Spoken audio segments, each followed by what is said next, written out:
Buenas noches, buenas noches a los hermanos brasileños que nos están acompañando a lo largo de todos estos días y todas estas jornadas. Buenas noches para todos.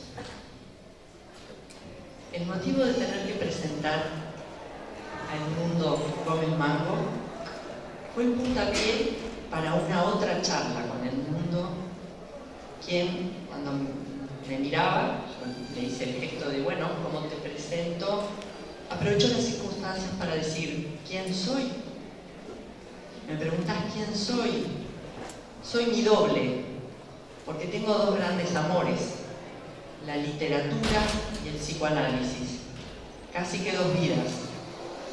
Edmundo, además, es doble porque se formó en Uruguay en letras, es docente de literatura, fue profesor de aula en los liceos nocturnos, en el horario nocturno. Fue profesor de profesores. Enseñó literatura francesa. Y también es doble porque tiene dos disciplinas. Es médico psiquiatra y es psicoanalista. Dos territorios con los cuales surcar la locura. Y también es doble porque nació, se crió, vivió en el Uruguay, del cual tuvo que irse por terrorismo de Estado, pasando a residir definitivamente en París, en Francia, desde 1976.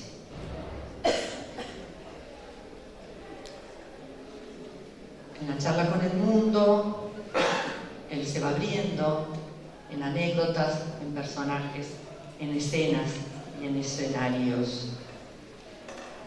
Y bueno, hoy tenemos la oportunidad de tenerlo aquí. En octubre, en 2015, en la Facultad de Psicología de la Universidad de la República, en unas jornadas pobladas de amigos quienes van y vienen. Bueno, la conferencia que Edmundo pensó, trabajó, elaboró, armó y desarmó para nosotros hoy se llama así: Poesía y psicoanálisis, la relación a la verdad psíquica en Freud y en los escritores. Te doy la palabra. Bueno, muchas gracias.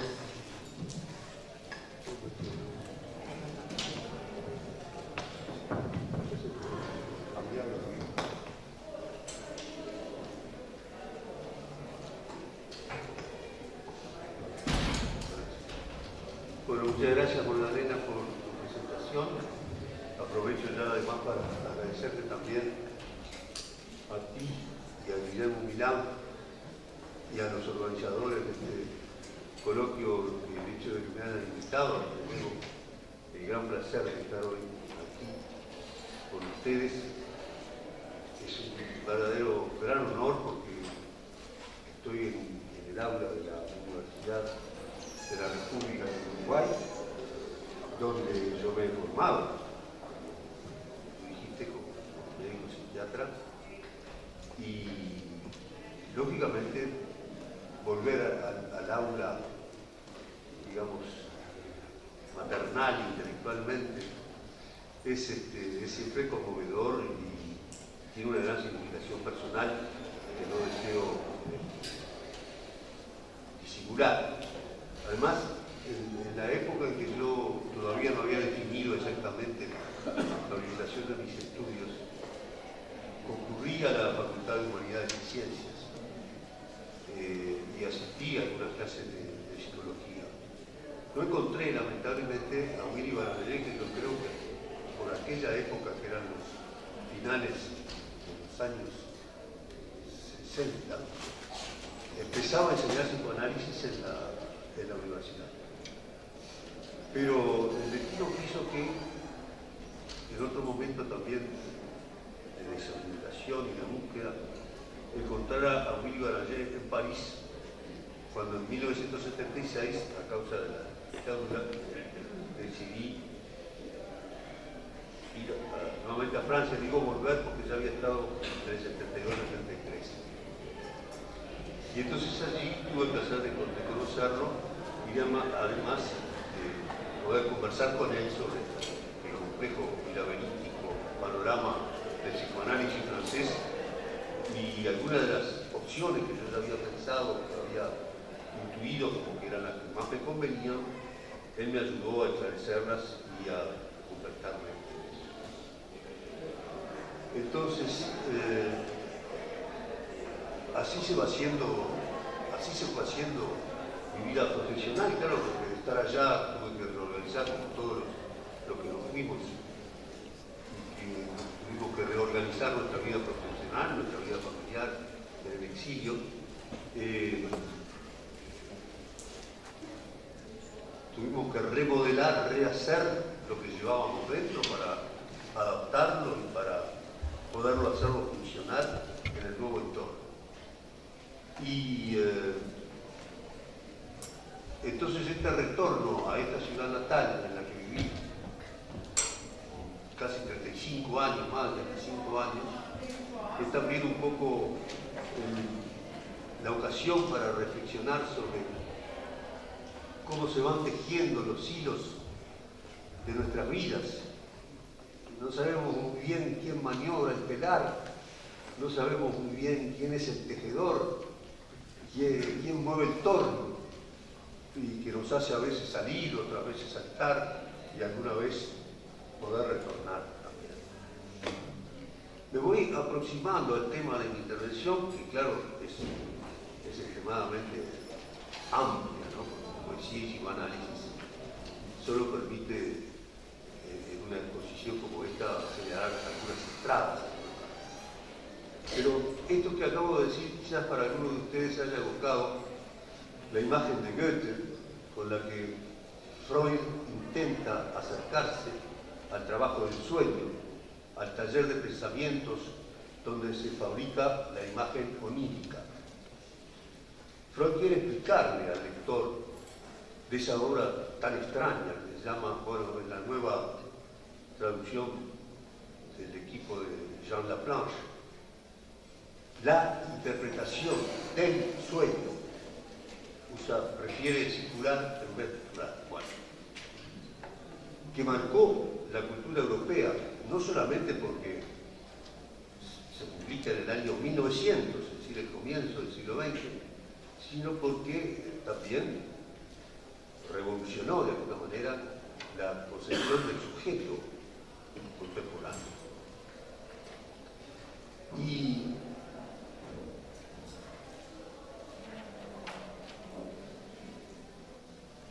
él utiliza esta imagen de Goethe, entre otras cosas, para explicar una noción que él llama el punto nodal del sueño, que es un lugar del sueño que puede ser una imagen o que puede ser una palabra, un detalle, en el que justamente se entrecruzan múltiples hilos de pensamiento que se condensan en ese momento o en esa imagen. En el caso del sueño que él está comentando cuando utiliza esta imagen de Goethe, se conoce el sueño con el nombre de la monografía botánica, y el punto nodal de este sueño era la palabra botánica. Los versos que él evoca son los siguientes, los versos de Goethe. El taller del pensamiento se parece al telar del tejedor. Un golpe de pie, 1000 hilos mueve, mientras vienen y van las lanzaderas, y 1000 hilos se deslizan invisibles, y a cada golpe se entrelazan otros miles. Yo recuerdo que se había entretejido en mí una suerte de intuición, de representación o de figura muy investida, en la que se dibujaban, en mi juventud, dos caminos que tendían hacia un mismo fin: el estudio, la indagación, la comprensión de la locura era la meta, Las vías por las que yo sentía que podía acercarme a ella eran dos. Una científica, que yo designaba oscuramente como la psicología, la psiquiatría, el psicoanálisis, y la otra eran los estudios literarios y especialmente los estudios sobre la poesía, que se aproximaban mucho a la experiencia a veces de la luz. De más está señalar que el motivo juvenil de esta vocación, desde el comienzo híbrida, mestiza, era en parte mi propia locura, mi neurosis personal, mi sufrimiento psíquico. El psicoanalista está obligado a intentar conocer su propio sufrir psíquico para ayudar a quienes lo consultan a confrontarse con los suyos. Es esto lo esencial, me parece a mí, de la tarea tan delicada de los psicoanalistas. Recibimos pacientes, hombres, mujeres que padecen psíquicamente y que buscan ser ayudados a comprender por qué, de dónde proviene, cómo se va gestando ese malestar a veces muy profundo que impide vivir más plenamente una vida humana para poder transformarlo o al menos para poder disminuir su intensidad. La imagen goetheana del tejedor evocada por Freud ha sido explorada por muchos psicoanalistas para imaginar no solo el trabajo del sueño, sino también la tarea misma del analizar, que se trama o se entreteje entre los protagonistas de la lectura de la palabra. Este tipo de caracterización o de figuración de la situación analítica constituye para mí casi como una opción importante entre diversas concepciones teóricas contemporáneas sobre el psicoanálisis. Esta visión del análisis como un telar, como un entretejerse, como lo que se entreteje entre el psicoanalista y el paciente, insiste casi en el carácter artesanal del ejercicio del oficio, digamos, del análisis como una artesanía, y lo aleja de una especie de concepción en la cual el analista se transforma en un experto, en un técnico, que va a aplicar protocolos que ya están concebidos teóricamente para ayudar a un paciente que viene a solicitar su ayuda. Los fundamentos del psicoanálisis son históricos, son freudianos, porque fueron establecidos, descubiertos, también creados por el propio Freud, pero el fundamento del psicoanálisis no es un acontecimiento acaecido en el pasado y allí terminado, sino que es lo que funda la actualidad de cada tratamiento psicoanalítico, en particular a un hombre. Justifico así esa extraña pasión que los psicoanalistas, o algunos de ellos, preservan por la obra del fundador Freud y que hace que su lectura y su relectura constituyan una actividad incesante, siempre recomenzada. Eso no quiere decir, claro, que no haya habido avances, que no haya habido producciones, despliegue del pensamiento analítico después de Freud. Pero creo que no puede ignorarse esa relación tan particular entre el fundador de la disciplina analítica y la presencia de su obra en la actualidad del ejercicio contemporáneo de la analítica.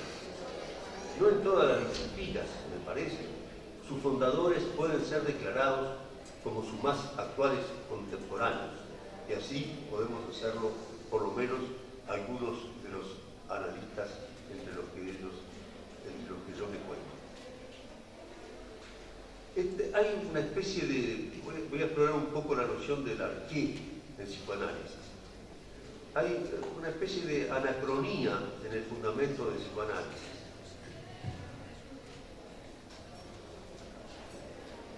No digo atemporalidad, digo anacronía, en el sentido de que sus comienzos datan más de un siglo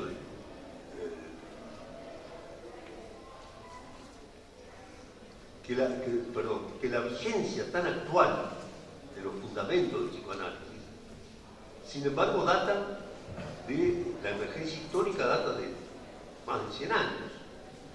No se trata, sin embargo, de temporalidad, porque todo lo hecho por el hombre, por los humanos, por la sociedad, por los grupos humanos, toda creación cultural se inscribe necesariamente en lo temporal, en lo histórico. Y aún todavía más cuando se trata de una disciplina científica que se entromete, diríamos, con sustancias tan marcadas por la época, tan históricas como la sexualidad humana, su influencia en el psiquismo, las costumbres, la moral, lo que está prohibido y lo que es socialmente aceptable y tolerable. Perderíamos nuestra capacidad de pensadores críticos si pretendiéramos hacer del psicoanálisis su práctica una entidad fuera del tiempo, inamovible. Como tampoco podemos ser profetas, no podemos decir mucho, yo creo, qué es lo que va a suceder con el psicoanálisis en los próximos años. El enigma del sufrimiento humano implica ser considerado también en su historia y en su gestación. El fundamento del psicoanálisis freudiano invoca lo mítico como un aspecto constituyente de su teoría.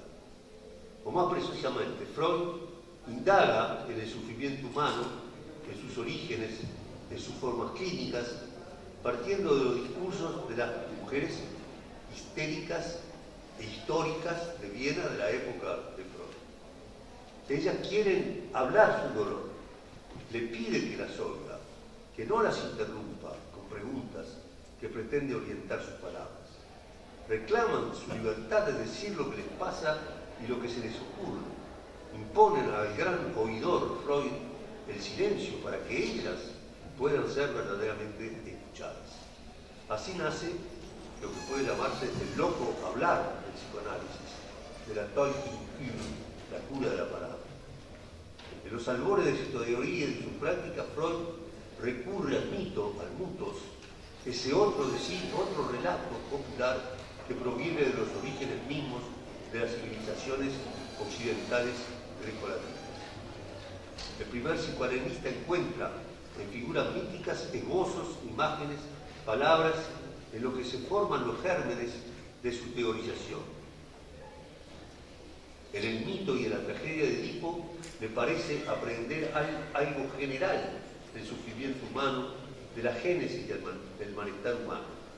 Edipo surge como una figura nodal, como el punto nodal, condensación de muchos hilos que tejen la dolorosa historia de los pequeños de hombres y mujeres, de madres y de padres, de hijos o de hijas. El gran oidor Freud las vuelve a escuchar con variantes en el Hamlet de Shakespeare y en los sueños nocturnos que cuentan los humanos cuando se despiertan, a sí mismos, a otros de su entorno o a los terapeutas.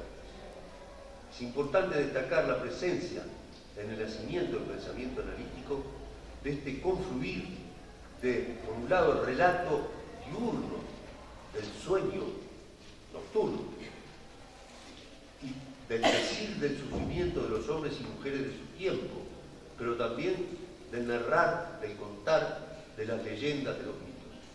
Estos últimos son fundamentalmente búsqueda de los orígenes, cuentos de los comienzos.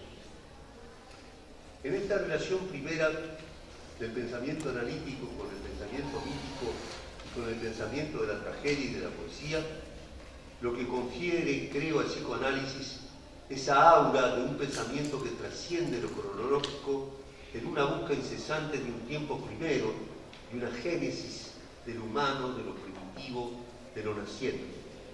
También quizá por eso el fundamento psicoanalítico no puede ser aprendido más que en el presente, en lo más actual de las circunstancias psíquicas de la mujer y del hombre que viven en el aquí y en el ahora sus antiguos dolores de la infancia, o los soñadores que reencuentran en las figuras nocturnas las pesadillas, el horror, el miedo, la angustia, la culpa y también la más extrema felicidad de la ilusión, como si esas figuras hubieran estado allí, al lado de los que dormían o adentro de sus propias cabezas cuando soñaban.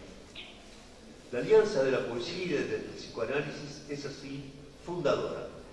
Hacia ella iba sin duda la intuición juvenil de la que hablaba al principio y que me impulsaba, como si no pulsiones psíquicas diferentes, pero que pretendían converger en algún lado hacia la literatura y el psicoanálisis.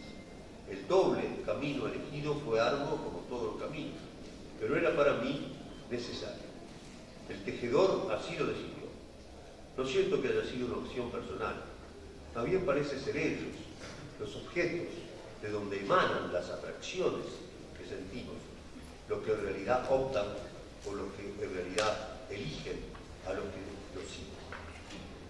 Puede decirse que Freud estaba animado por la pasión del arqué, raíz griega que significa origen, comienzo, pero también principio, en el sentido de lo que prima, de lo que manda, de lo que dirige o orienta un movimiento. Se ha acercado a veces la palabra arqué de halcón, poder, lo que se manifiesta en términos como monarquía o oligarquía, poder ejercido por unos pocos o por uno. Esta pasión por los comienzos también se manifiesta en la obra de Freud por la utilización frecuente del prefijo alemán ur, que indica lo que es primero, primordial, lo primitivo y en general secreto y escondido. Aparecen muchas palabras: padre primitivo, fantasía primitiva, escenas primitivas.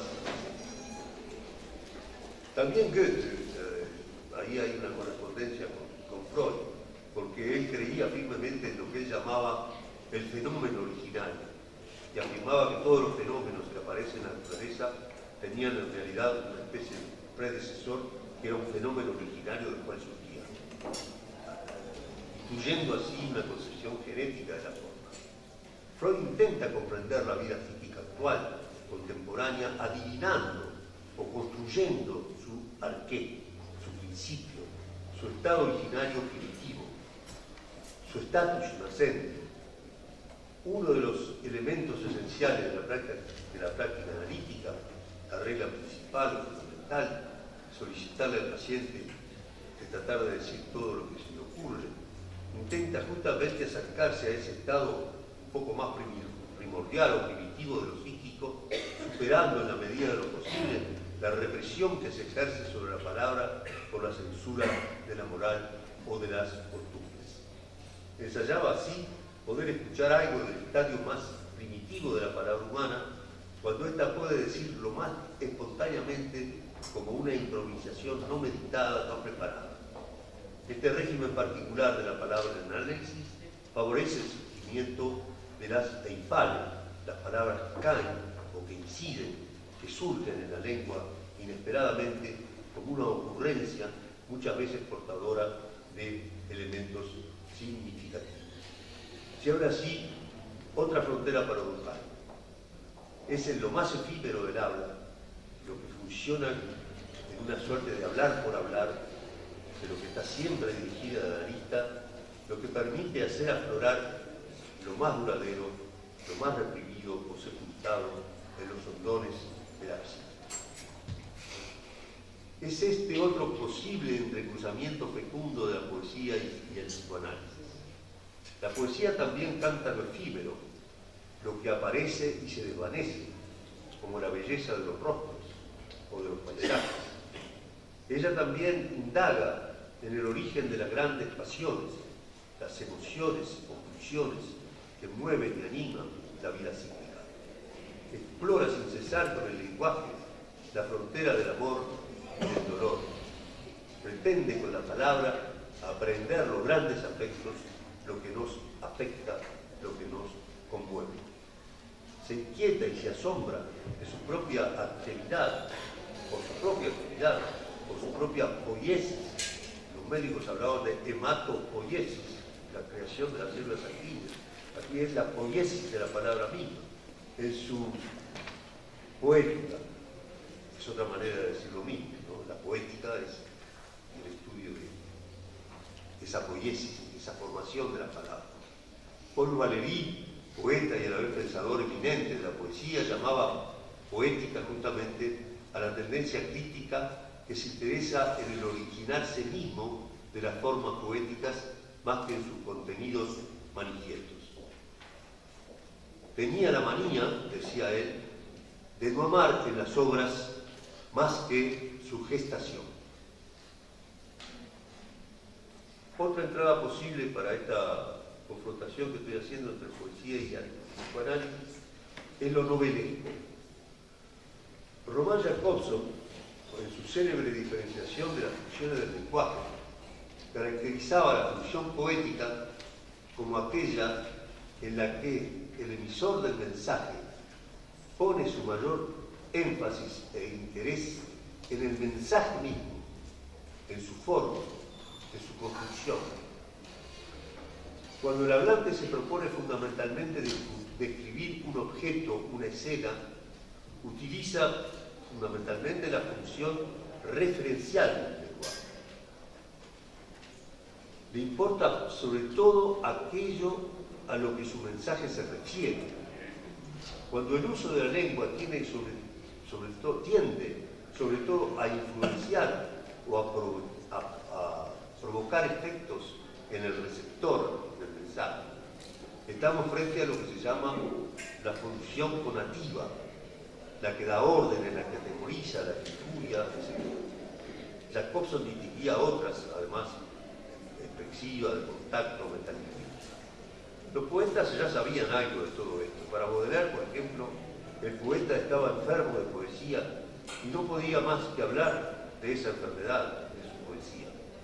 Para Novalis, el gran romántico alemán, la poesía es el ejemplo mismo de una lengua que habla fundamentalmente de sí misma, lo que quedó claramente enunciado en uno de sus fragmentos más famosos, el monólogo. Las funciones de la lengua diferenciadas por Jakobson van siempre mezcladas en la práctica, en la realidad del uso lingüístico. Y es solo el énfasis en una de las modalidades lo que permite diferenciarlas o distinguirlas.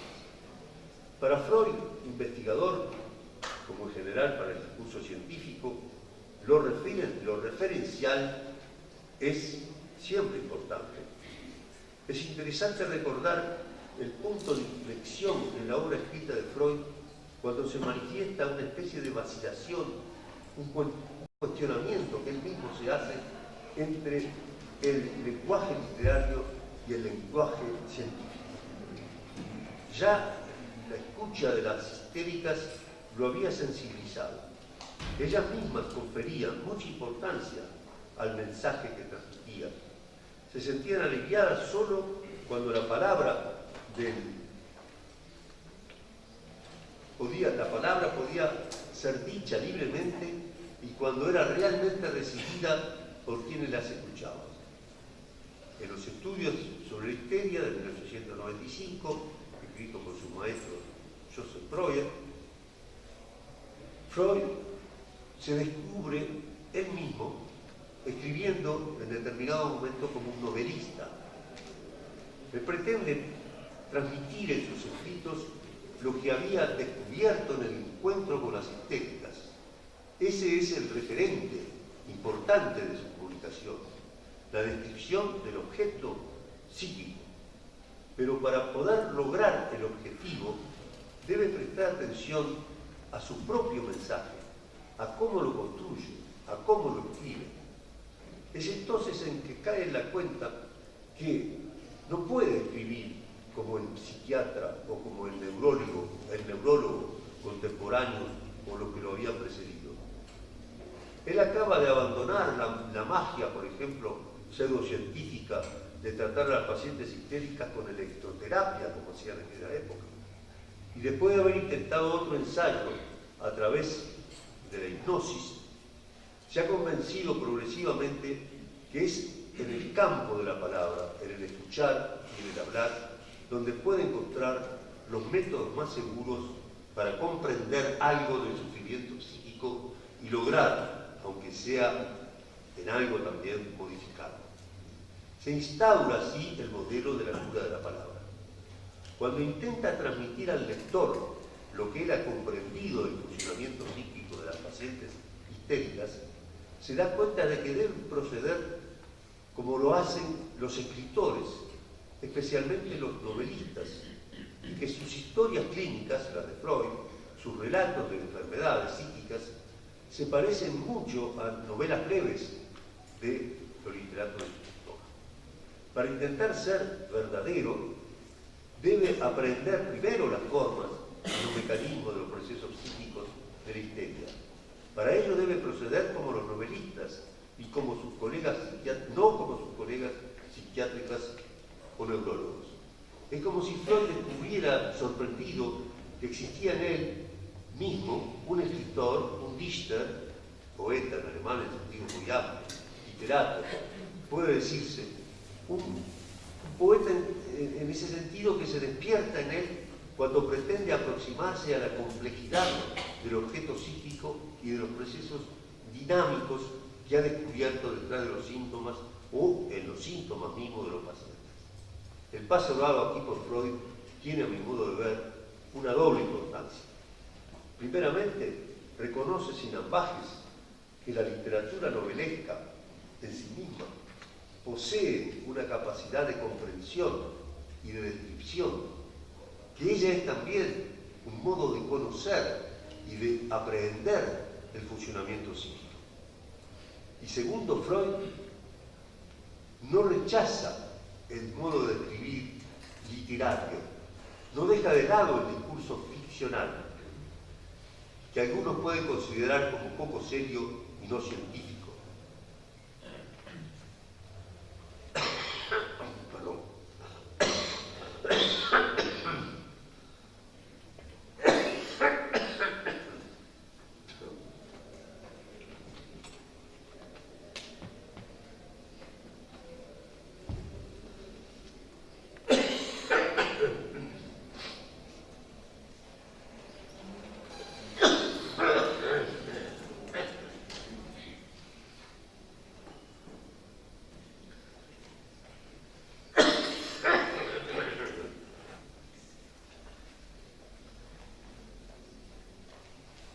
Él insiste en atribuir este cambio cualitativo de su escritura, que de científica se acerca mucho a la escritura literaria, no como una decisión personal, no como producto de una decisión personal, sino como que proviene, que es exigida por el objeto que él está estudiando. Es decir, la vida psíquica de las estrellas. Es como si admitiera que existe entonces en la vida psíquica una manera de funcionar, fenómenos imaginativos que son de algún modo ellos mismos novelescos.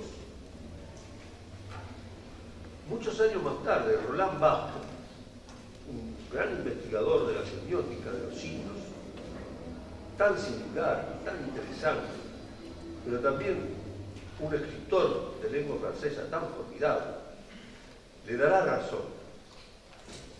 Él reconoce lo que denomina Barthes lo novelesco de la vida psíquica. Lo novelesco no se confunde lógicamente con la novela.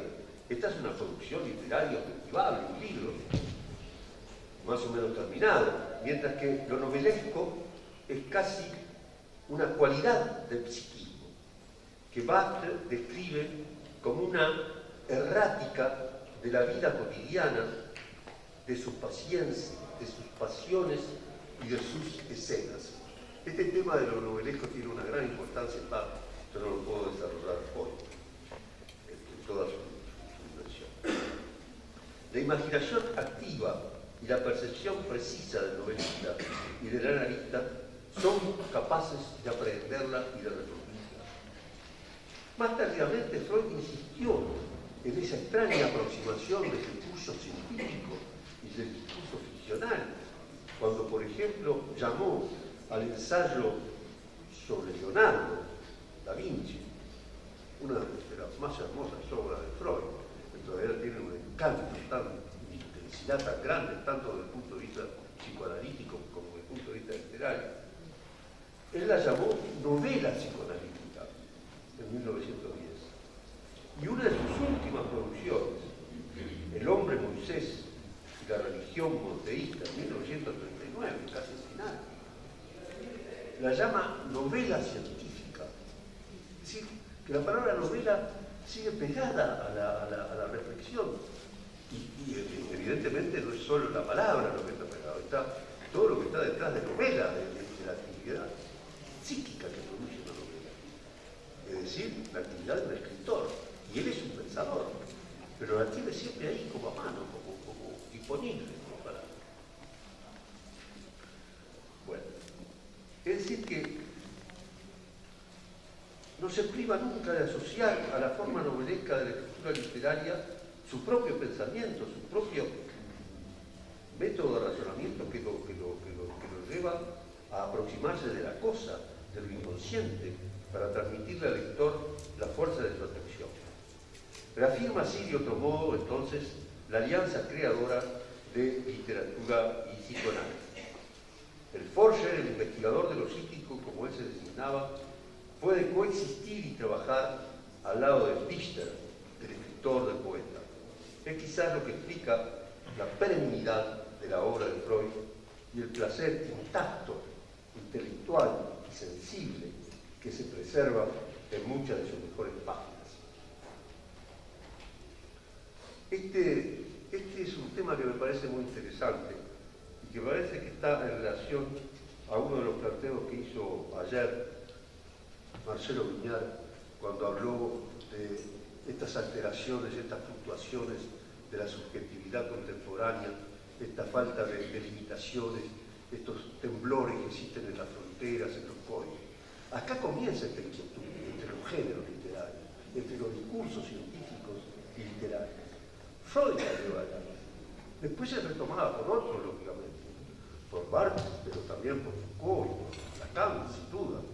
Pero acá está el inicio de una especie de ese temblor que acompaña toda este panorama de la modernidad, si queremos, o de toda de este trastocamiento de la subjetividad y del sujeto. Porque es la remodelación de los géneros, no solo a nivel de los géneros femenino y masculino, sino de los géneros literarios, pero tampoco solamente de los géneros literarios, sino también de la discursividad científica y de la discursividad literaria, ¿no es cierto? Es decir, hay como una especie de redistribución de las funciones discursivas, que empieza acá, en este momento en Freud. Cuando el referente de Freud se vuelve el sueño, cuando escribe la interpretación del sueño, Freud da todavía otro paso que lo acerca del escritor. La mayoría de los sueños relatados en la obra le pertenecen. Es él que los ha soñado, a pesar de que no lo explicita siempre. No puede interpretar, es decir, el científico que por lo general intenta mantenerse en la objetividad, alejando lo que podría venir de su vida personal o privada, debe aquí cambiar de postura.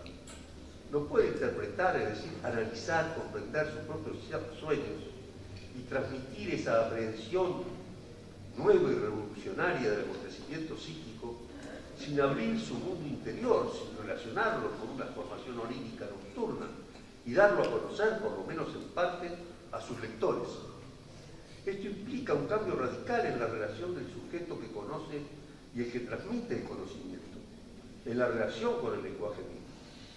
De allí surge la extrañeza de esta obra, el libro del psicoanálisis con mayúscula, el libro fundador del psicoanálisis, el libro del sueño, el libro de interpretación del sueño, que no puede compararse a nada de lo que se había escrito anteriormente por el psiquiatra o por el psicólogo sobre ese tema, que no pertenece absolutamente a ningún género, es inclasificable,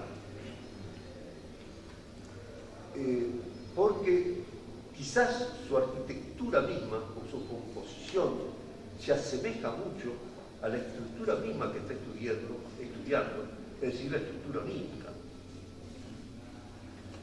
Freud, en las cartas, hablaba de este libro como el Traumbuch, es decir, el libro sueño, o el sueño libro, para hablar de esta obra. Y es quizá debido a ello una obra que revoluciona el saber científico sobre el funcionamiento psíquico, la base de la teoría del inconsciente freudiano y una nueva concepción del sujeto humano habitado por un extranjero que forja sus pesadillas nocturnas, pero también sus ensoñaciones diurnas. Freud, claro está, se reconoce como el autor de este libro, lo firma con su nombre.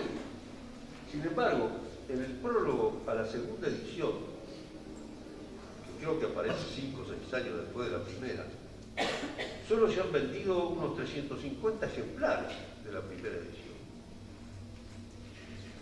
Afirma lo siguiente: recién después de terminar de escribir el libro, él cae en la cuenta de que quizás la significación más importante del libro es la de ser un fragmento de su autoanálisis, una reacción a la muerte de su padre. Pero se da cuenta de esta significación mayor, que él dice la más importante, después que lo escribió, no antes. Como si alguien que no es el autor, otro, hubiese introducido en el libro una significación, un sentido que el autor ignoraba hasta el momento en que la descubre al releerlo, luego de haberlo terminado.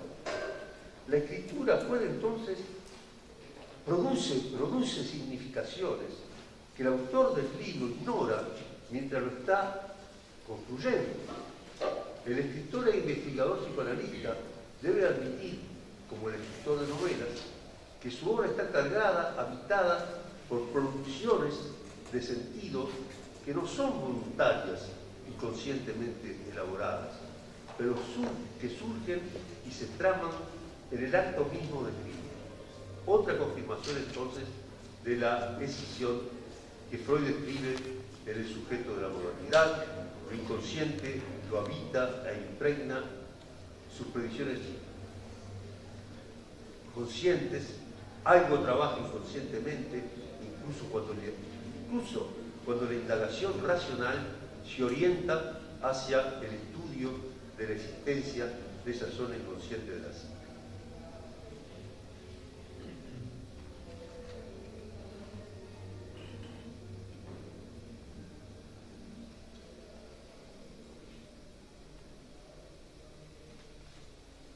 Sobre poesía y verdad, evidentemente hay que pasar por Goethe, que fue el que escribió y que estableció por primera vez, intentó establecer la primera relación de la múltiple, de una manera clara. Así se llamó su libro autobiográfico, Poesía y verdad, Dichtung und Wahrheit.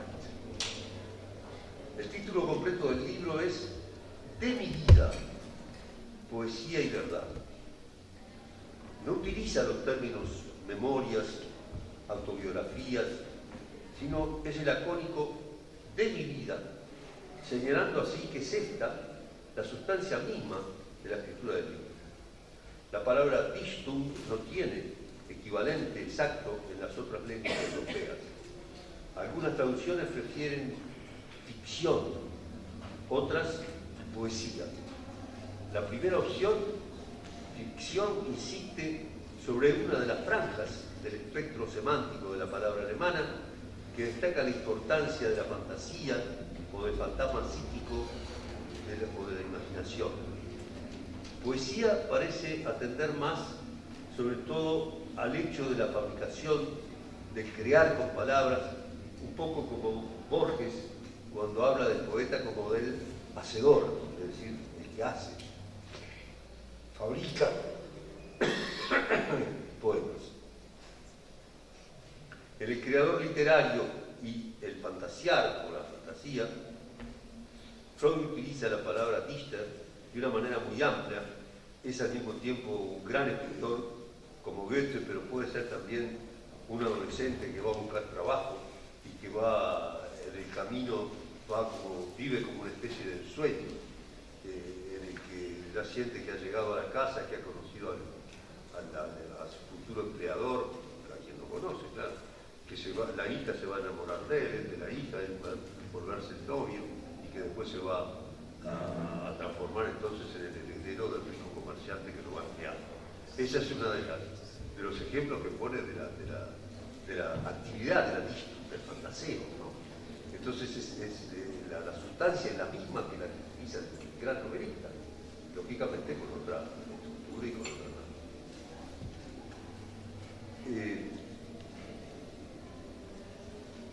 voy a saltear alguna página porque me parece que bastante. Yo entendí.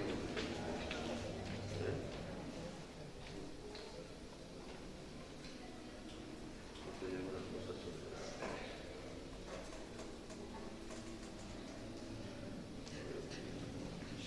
quiero mostrar cómo hay relaciones muy importantes entre el pensamiento de Freud y el pensamiento poético de Goethe.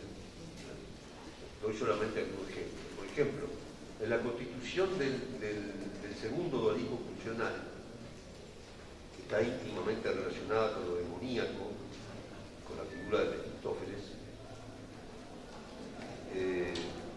Freud percibió en este personaje de Goethe la encarnación de una de sus concepciones más debatidas y complejas incluso hasta hoy, es decir, la pulsión de muerte, que se contrapone a la pulsión de vida sustentada por ellos.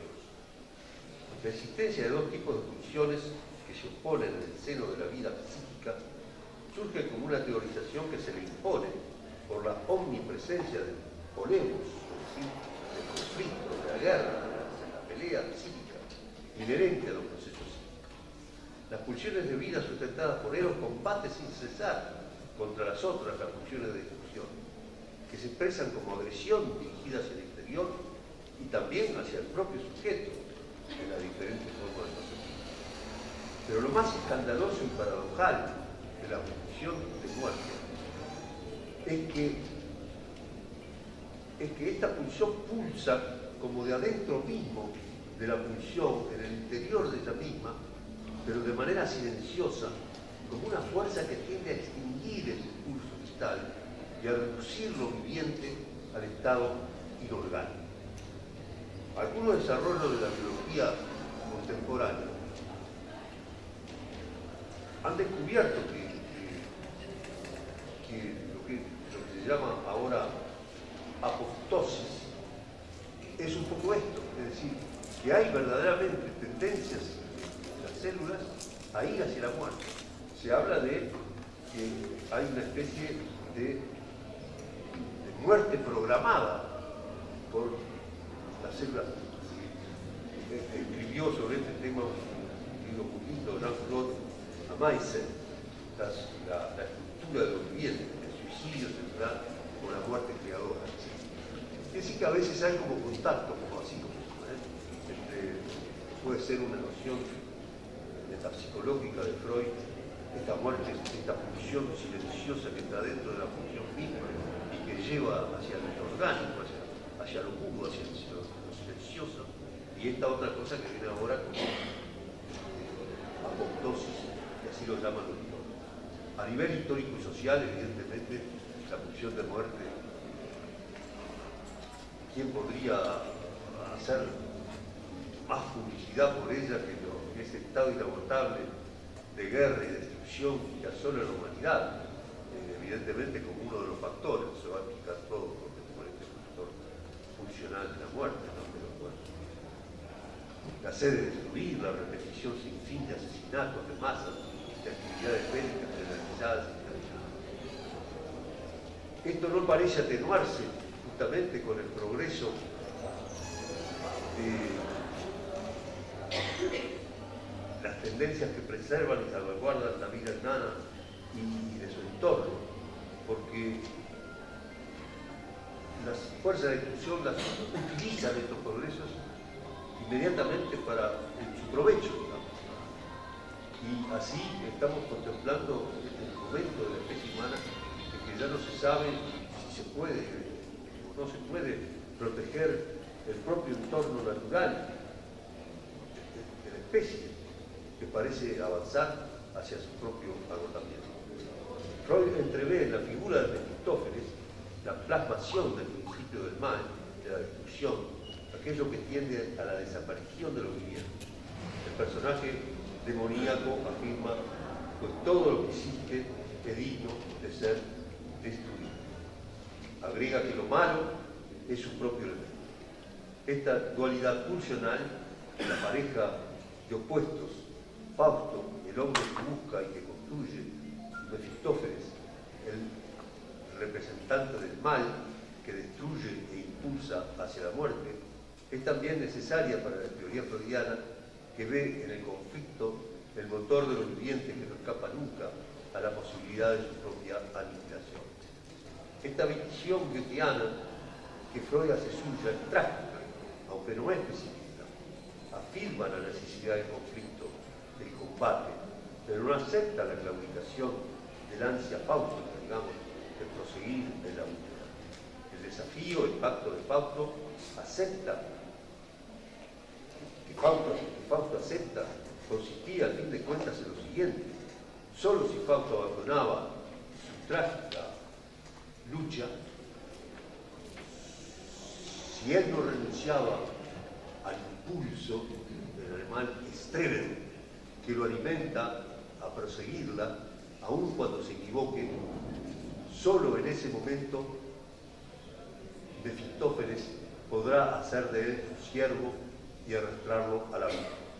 Solo si Fausto declina y abandona ese espíritu de lucha y de fuerza trágica que impulsa hacia adelante. La verdad psíquica de Fausto reside en la primacía que él otorga al amor, a la actividad que construye y que hace vínculos y tiende puentes, que intenta hacer retroceder el mar para liberar la tierra y proteger lo humano, el ejemplo del secamiento del Zuiderzee, el mar del sur de los Países Bajos. Quisiera señalar otro tipo de cruzamiento del psicoanálisis y de la literatura, aún todavía quedando un poco en Goethe.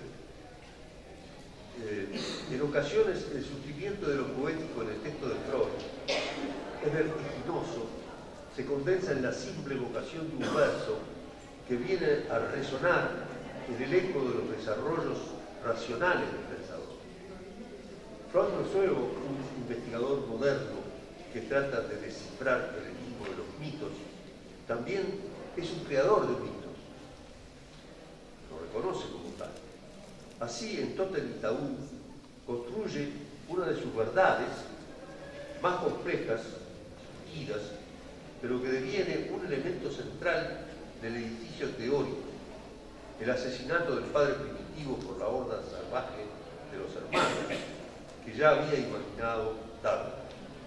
Este crimen colectivo, seguido del despedazamiento del cuerpo del padre, dueño y señor de todas las mujeres de la tribu originaria, y su incorporación oral por los hijos, es, según Freud, el principio, el comienzo del vínculo social, de la prohibición del insecto, de la exogamia, lo que permite la existencia misma del humano y de la cultura. Freud, consciente del carácter osado, inesperado, casi escandaloso de esta afirmación, la llama hipótesis fantástica o fantasmática, o también mito científico. Es una hipótesis porque ha sido construida racionalmente, porque pretende explicar a través de argumentos, responde además a una serie de interrogantes que surgen de hechos establecidos por los etnólogos de su tiempo y se transforman en un elemento necesario para la comprensión teórica de algunos hechos clínicos descubiertos en la práctica analítica. Es fantástica porque su concepción necesita del despliegue creativo de la imaginación, porque no puede ser confirmada por la experiencia. Del mismo modo, el mito, porque es un cuento de los comienzos, un relato de los orígenes, de lo incognoscible, de lo que no se puede narrar, pero es científico por ser el resultado de un proceso de pensamiento racional como utilizado por las ciencias y por la mayoría de las transacciones que los hombres tenemos con la realidad. La construcción freudiana, que tiende a atrapar o a asir una realidad prehistórica, primitiva, se fue haciendo a través del desarrollo del libro, condensando en ella diversas concordancias. El subtítulo del ensayo es Algunas concordancias entre la vida psíquica de los salvajes y la de los neuróticos, y que estableció entre diferentes interlocutores, antropólogos, viajeros y monografías científicas. Pero lo que él hace resonar al final de la obra, en su última línea de la obra de Freud, es la voz del poeta Daniel Berger. En el comienzo era el acto originario del particidio del padre incestuoso, es así, en su violencia fundadora, el que determina la prohibición del incesto, la instauración de la ley y el comienzo de la vida. Es el doctor Fausto el que pronuncia el verso. Está en el gabinete de estudio, acompañado por un perro negro que acaba de encontrar por la calle y lo hace entrar. Fausto desea intensamente una revelación. El término alemán elegido es Offenbarung, que significa a la vez revelación y apocalipsis.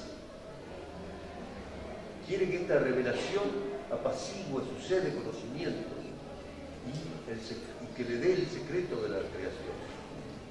Intenta entonces traducir el Evangelio de Juan, del griego al alemán, a destacar que la revelación, para que se haga, para que se produzca, debe pasar por un acto de traducción. Se detiene en el primer verso, que en griego dice, el arqué era el logos. Y es la traducción de este segundo vocablo, logos, que lo detiene. Intenta diferentes términos para decirlo en alemán. Verbo, pensamiento, fuerza, hasta encontrar acto que lo satisface. En el comienzo era el acto, y está. Esta es la última frase, la última de las concordancias anunciadas en el subtítulo del ensayo, que hace resonar juntas en un vertiginoso instante con que termina el libro, la voz del poeta con la voz del pensador. Lo poético surge aquí como una reafirmación de la hipótesis freudiana y la concordancia parece renovar el diálogo ancestral, las nupcias siempre recomenzadas de la poesía con el pensamiento. El poeta y el pensador coinciden en sostener que la revelación que busca el hombre Fausto y sus ancestros primitivos surge de un acto. La creación del humano es entonces un producto de la acción humana. En el principio, entendido como arqué, hay acto, acción de grupos humanos y no una creación divina ex nihilo. En torno a la pulsión de muerte, Freud continúa su diálogo con los poetas, con Empédocles, por ejemplo, y que había de alguna manera adivinado o había propuesto la misma dualidad que la que encuentra Freud. Pero voy a plantear algunas cosas porque si no me voy a tener tiempo de terminar. En ese texto sobre el amor y la discordia que Freud comenta, él habla hacia el final de su comentario de la expresión un núcleo de verdad. La existencia de un núcleo de verdad es una palabra poco extraña, es una expresión poco extraña. Entonces, él lo presenta así. Se pregunta si bajo una nueva vestidura el núcleo de verdad de la doctrina de Empédocles podrá aparecer o mostrarse en el futuro. Es decir, como si su propia teoría de Freud hubiera retomado ese núcleo de verdad que estaba en la vestidura, en el poema de Empédocles, que él lo hubiera recuperado y le hubiera puesto a otra vestidura que es su propio pensamiento freudiano, ¿no?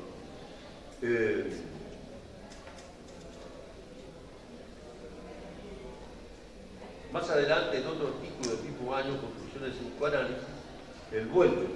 Es un artículo corto, pero que ha sido estudiado, trabajado y donde se han escrito centenares de páginas. Vuelve sobre este problema del núcleo, la verdad que él dice encontrar al mismo tiempo en los delirios. Esta es una visión muy en aquella época, los años 1930, renovadora de la concepción de la psicopatología del delirio. Freud sostiene que todo delirio, es decir, la manifestación más loca de la psicopatología, contiene un núcleo de verdad.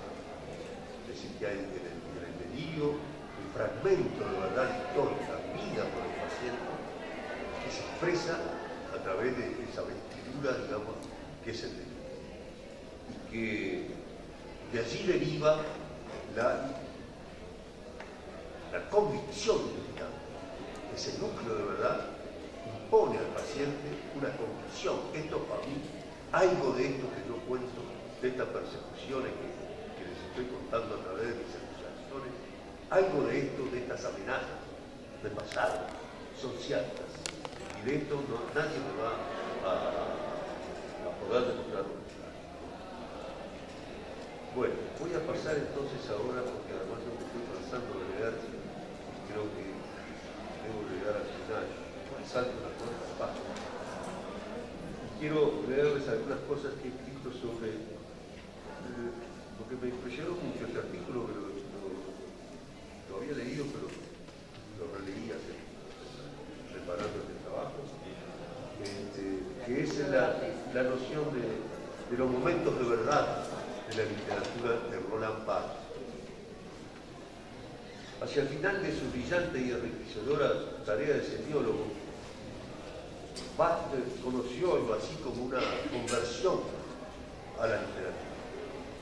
Como se decía, conversión a la religión, una conversión a la literatura.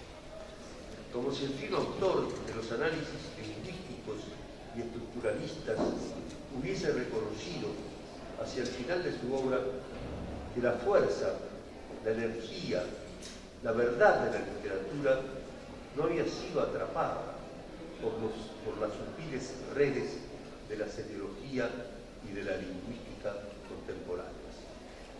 No renegó, lógicamente, del trabajo realizado. Lo dejó detrás de él y avanzó creando otro horizonte.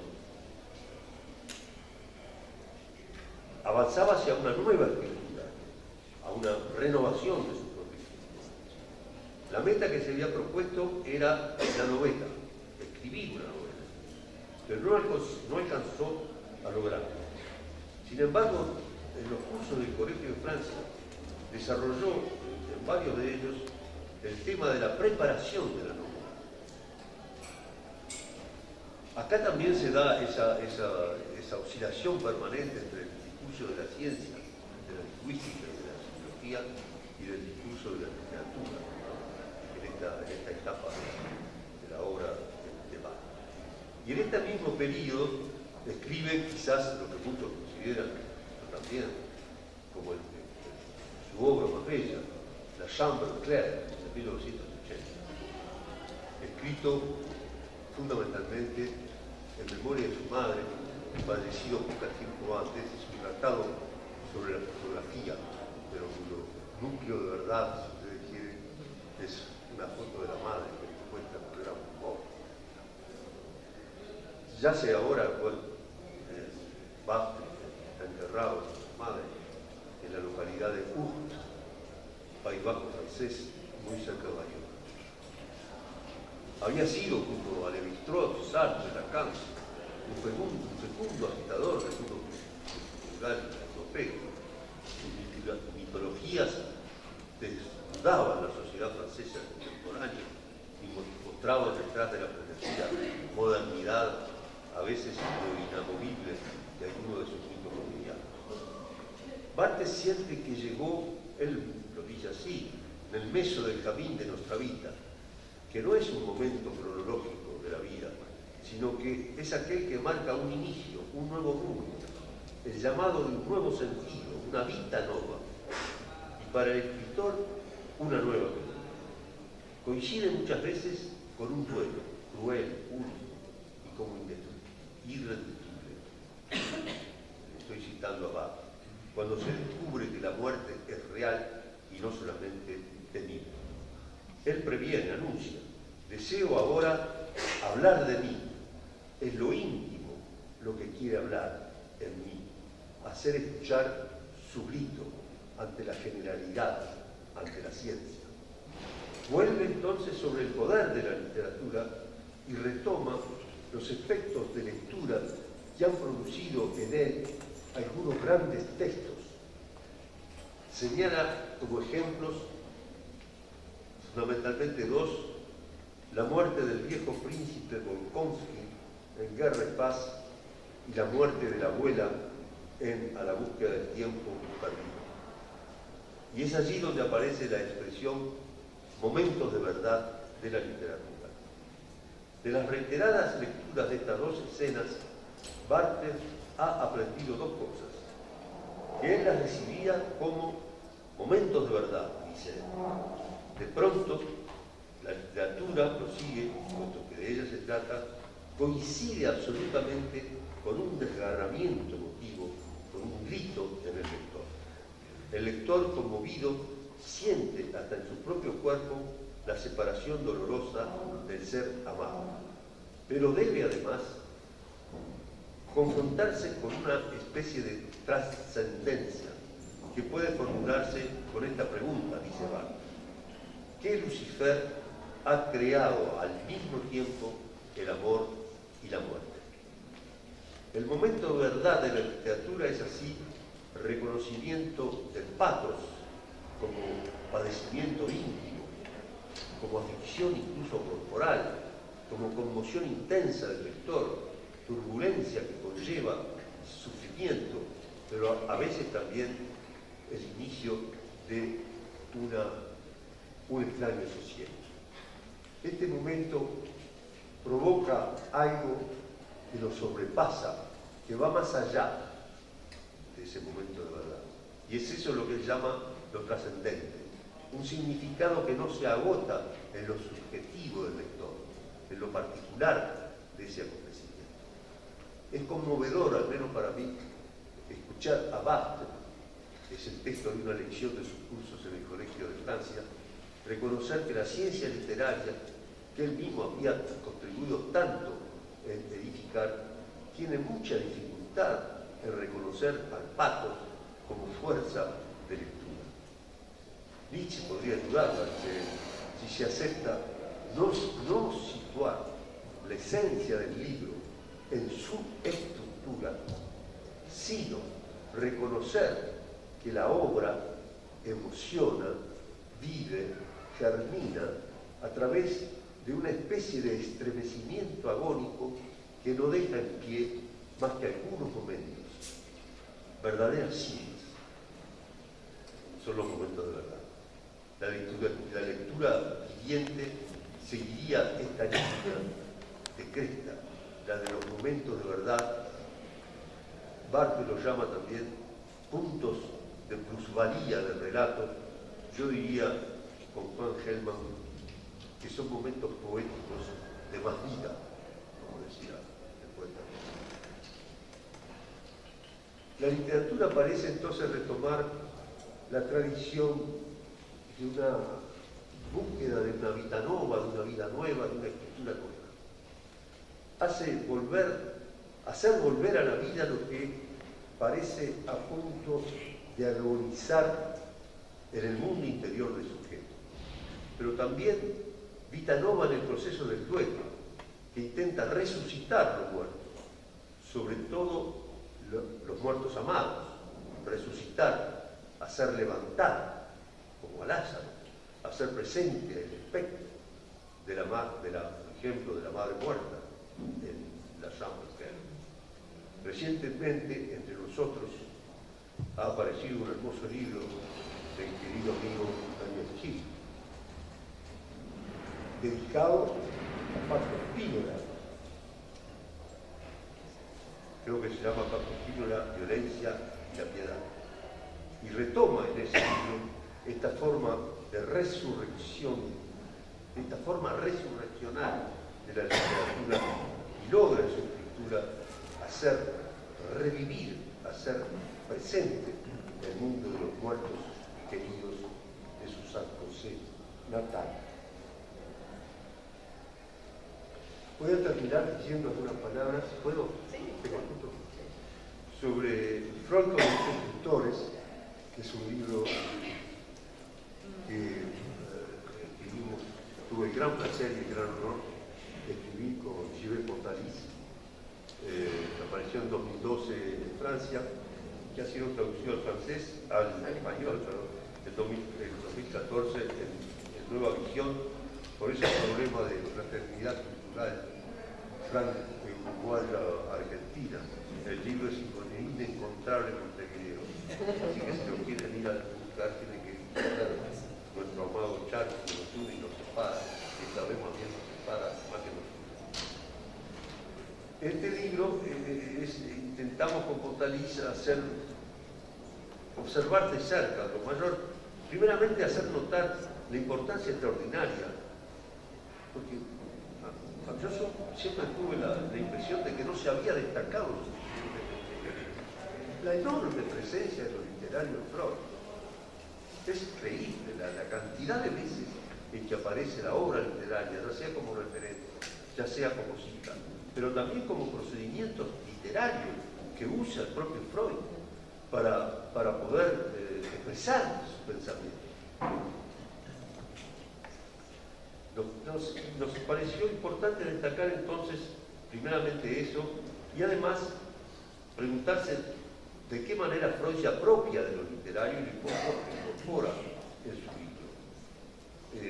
Convocamos a los grandes autores más citados por Freud, compañeros de viaje, y describimos de la manera más cercana posible el vínculo particular establecido con cada uno de ellos.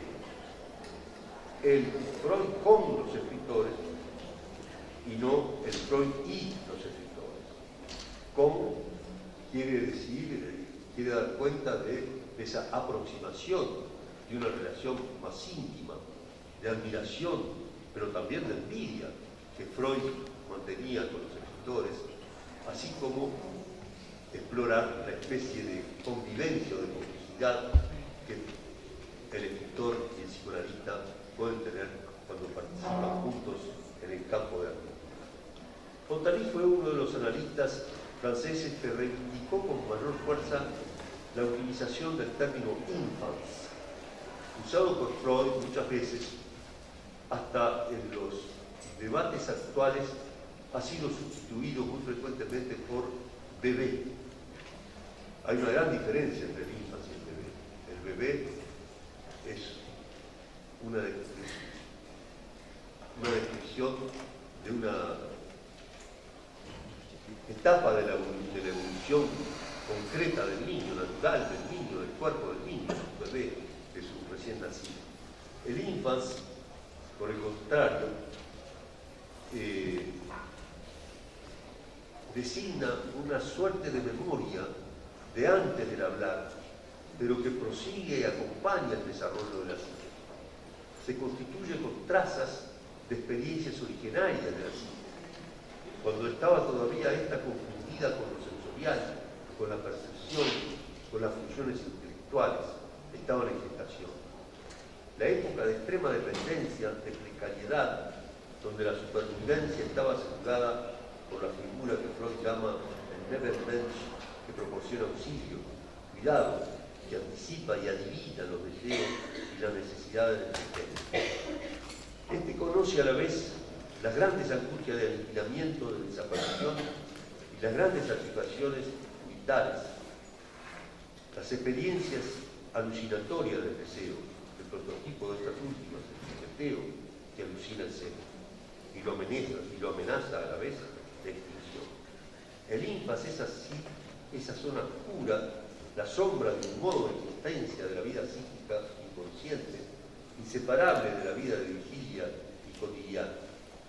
En la transferencia aparece, en la transferencia analítica, aparece como lo infantil, que tampoco puede ser confundido con la infancia, ni con los recuerdos que el adulto construye sobre la infancia. Lo infantil se manifiesta en la transferencia como el despertar de restos de memoria sensible que se expresa fundamentalmente como un actuar inconsciente por la vivencia en la sesión de la sexualidad infantil y consciente. Lo infantil no es observable, puede ser sensorialmente perceptible y ser adivinado por el analista en la experiencia. Hacia la experiencia psíquica del de lo infantil parecen converger psicoanálisis y literatura. Fontalice intentó reunir estas dos tendencias cuando escribió al final de El amor de los comienzos, y ya uno de sus libros más hermosos, en 1986, escribió al final, después del punto final, en una lengua antigua, el latín, estas palabras: infans scriptor, es decir, es el infans que escribió este libro. Y hacía eco a un libro de Valéry que se llamaba Ego Escrito, el yo escribe, hay una diferencia.